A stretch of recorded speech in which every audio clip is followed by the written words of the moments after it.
He doesn't like Britain. That is what the Prime Minister of Great Britain said today. About the man whose party just won over 1,000 council seats. About the man who, if a general election were held tomorrow, would win 284 parliamentary seats. About the man who is projected to become the next Prime Minister of the United Kingdom. And Farage's response? He smiled. And he said something that I promise you, by the end of this video, will make Starmer's words look like the most catastrophic political mistake of his entire career. But here is the thing that nobody is talking about. The thing that makes today's confrontation between these two men so much more explosive than it first appears. Starmer did not just attack Farage today. He attacked Brexit. He attacked the 17.4 million people who voted for it. And he did it. This is the part that is genuinely extraordinary. The morning after losing 1,500 council seats in the communities that voted Brexit most heavily. I need you to stay with me. Because what is really happening between these two men, the real story underneath the insults and the speeches, is something that no other channel is covering properly. And there is one moment, one specific exchange, that I have been saving for later in this video. A moment so perfectly devastating that when I first saw it I had to watch it 3 times. It is coming. But first, you need to understand the full picture of what happened today.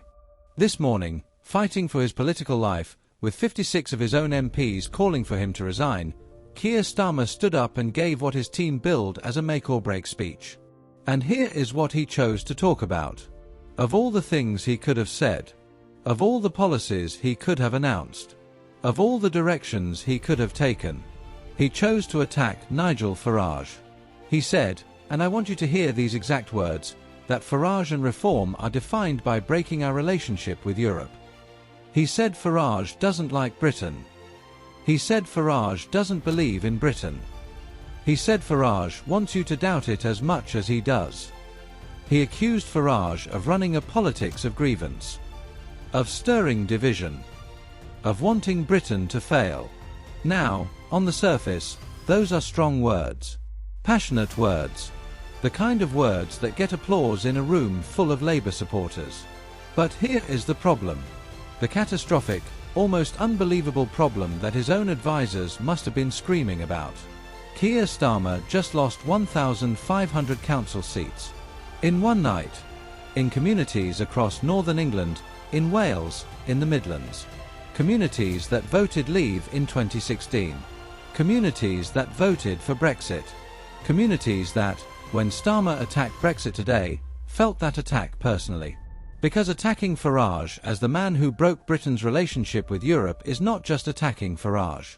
It is attacking the 17.4 million people who voted for Brexit. It is telling the people of Wigan, who just gave Reform 24 of 25 council seats, that their vote in 2016 was the problem. And here is what makes it even more extraordinary. Because there is a number that makes Starmer's attack today not just politically stupid, but personally humiliating. I'll get to that number. But first, you need to hear what Farage said. Because it is the most perfectly timed response in modern British political history. While Starmer was giving his speech, Farage was watching. And when he responded, he did something that Starmer absolutely cannot handle. He didn't get angry. He didn't shout. He didn't call Starmer names. He laughed. And then he said, calmly, almost gently, something that cut Starmer to pieces. He said, the Prime Minister has just lost 1,500 council seats. His party has just been wiped out across working-class Britain. And his response, his big speech this morning, was to attack Brexit and attack me. Not to talk about the cost of living. Not to talk about the NHS. Not to talk about immigration. To attack Brexit and attack me. Then he paused. And he said, if that is the best Keir Starmer has got, he is already finished. Already finished. And then, and this is the moment I promised you at the start, Farage said something that will echo around Westminster for months. He looked directly at the camera. And he says I don't believe in Britain. I just won 1,000 council seats from the British people. The British people just told you exactly what they think of both of us. And they chose me. The British people chose me. 5 words. From Nigel Farage. After winning 1,000 council seats, while the Prime Minister is being asked to resign by 56 of his own MPs. And here is the thing that makes those 5 words so devastating. He is not wrong. But wait. Because there is something even more extraordinary happening underneath this confrontation. Something personal. Something that goes back years between these two men. And it explains why Starmer chose today, of all days, to make this attack. Stay with me. Here is what is really going on. Because this confrontation is not just about Brexit or about council seats or about political strategy. It is personal. And it has been building for years. Keir Starmer has been obsessed with Nigel Farage since before the general election. His team has run focus groups about Farage. His advisors have studied Farage's communication style. He has been told, repeatedly, that Farage is Labour's biggest threat at the next general election. And here is the thing that keeps Starmer up at night. The thing that his team will never say publicly but know is absolutely true. Farage is better at this than Starmer is. Better at connecting with people. Better at communicating. Better at making complex political arguments feel simple and personal. Better at making people feel heard. In every head-to-head poll, every single one, Farage beat Starmer on authenticity. On saying what he means. On understanding ordinary people. On being on my side. And after last Thursday, after 1,000 Reform council seats and 1,500 Labour losses, Farage also beat Starmer on competence. That is what Starmer's attack today was really about. Not Brexit. Not Britain. Not Farage's patriotism. It was a desperate attempt to define Farage negatively, to make the public see him as dangerous rather than appealing, before Farage can define himself as the obvious alternative to a failing government. And it has backfired. Spectacularly. Because here is the number I promised you earlier. The one that makes today's attack not just politically stupid, but personally devastating for Starmer. I'm going to tell you right now. 284 versus 110. If a general election were held tomorrow, based on last Thursday's results, Reform would win 284 parliamentary seats. Labour would win 110. Let me say that again. Because it needs to land. The man that Starmer is calling a traitor to Britain. The man he says doesn't believe in Britain. The man he says wants Britain to fail. That man would win 284 seats. And Starmer's party would win 110. So when Starmer stood up today and said he doesn't believe in Britain, the British public, watching at home, having just given Reform 1,000 council seats, heard something very different. They heard a losing man attacking a winning man. They heard a Prime Minister who just suffered the worst local election result in modern history trying to explain why the people who beat him are wrong. And they heard something else. Something even more damaging. They heard Starmer, the man who wants to re-engage with Europe, attacking Brexit again. Attacking the decision that 17.4 million of them made in 2016. The decision that, whatever you think of it, was made democratically by the British people. In Wigan, where Reform just won 24 of 25 seats, the Leave vote in 2016 was 63%. In Hartlepool, where Reform won every single seat last Thursday, the Leave vote was 70%. In Sunderland, which fell to Reform for the first time, the Leave vote was 61%. These are the communities Starmer is talking to when he attacks Brexit today. These are the people he is telling that their vote was the problem. And Farage, watching from the other side, is taking notes on every single word. But here is the most extraordinary part of this story. The part that tells you everything about where British politics is heading. And I have saved it for now. Step back from today's insults.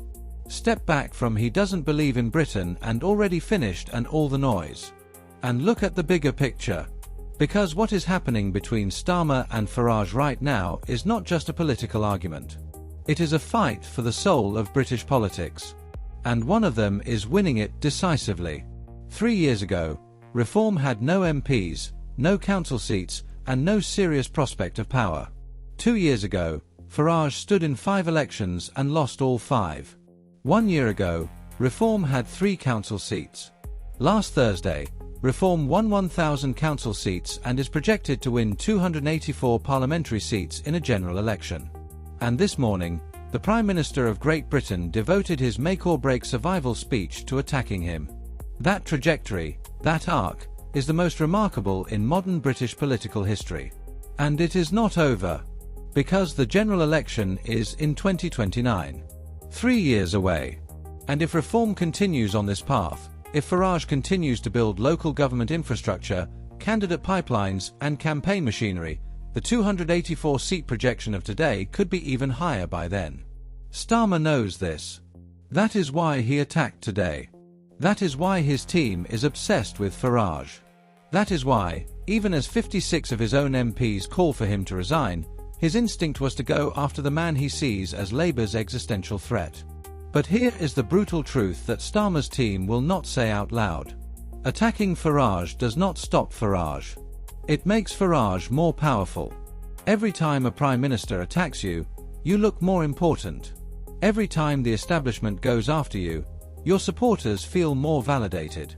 Every insult from Downing Street is worth 1,000 votes to Reform. Farage has been attacked by every Prime Minister since David Cameron. Cameron called him fruitcakes and loonies. May ignored him. Johnson absorbed him. Sunak debated him. And now Starmer is calling him a man who doesn't believe in Britain. And after every single one of those attacks, Farage got stronger. He doesn't like Britain. 5 words from a desperate Prime Minister. And Farage is smiling. Here is my honest take on today. Starmer's instinct to fight back against Farage is understandable. If you believe, as Starmer genuinely does, that Reform represents a dangerous populist politics, then you want to call it out. You want to name it. You want voters to see it clearly. But the timing. The words. The choice to attack Brexit, on the morning after the worst local election result in 50 years, in communities that voted Leave, that was a catastrophic political misjudgment.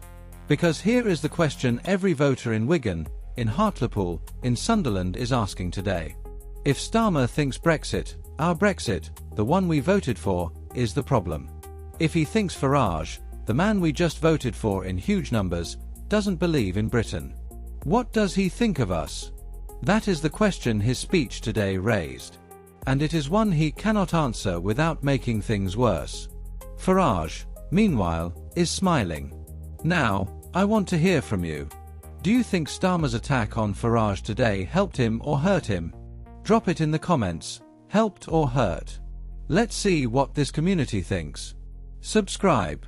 Because what happens between these two men in the next few weeks is going to be unlike anything we have seen in British politics. And this channel will be here, first with the story. I'll see you when Farage makes his next move.